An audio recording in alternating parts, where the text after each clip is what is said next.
Perfect restaurant style chicken gravy ఎలా చేయాలో చెప్తాను చూడండి ఫ్రెండ్స్. రోజ్ పెటల్స్ వేసాను చికెన్లో అయితే బాగుండిద్దని. ఫస్ట్ ప్యాన్ పెట్టి ఉల్లిపాయ, పచ్చిమిర్చి, కరివేపాకు, పుదీనా అన్నీ వేసి వేయించిన తర్వాత చికెన్ వేసి పసుపు, కొత్తిమీర వేసి ఉప్పు కూడా వేస్తున్నాను చూడండి. కల్లుప్పు వేసాను.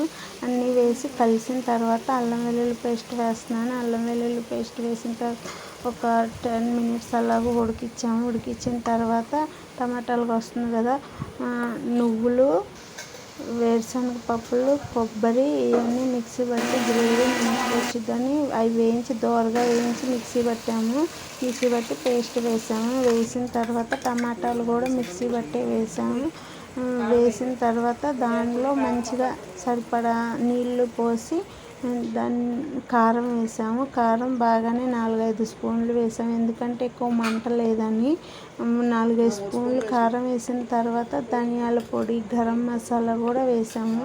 వేసి సరిపడా నీళ్ళు 2-3 గ్లాసులు నీళ్ళు పోసి స్టవ్ మీద ఒక 10 మినిట్స్ ఉడకనిచ్చాము హై ఫ్లేమ్లో.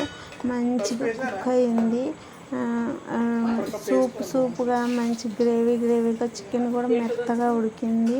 మీరు కూడా ఇంట్లో ట్రై చేయండి. టేస్ట్ అయితే భలే ఉంది. రోజ్ పెటల్స్ వేసితే టేస్ట్ వేరేలాగా ఉంటుంది. అప్పుడు ఒకసారి కూడా నేను చేశాను. Please like, share, subscribe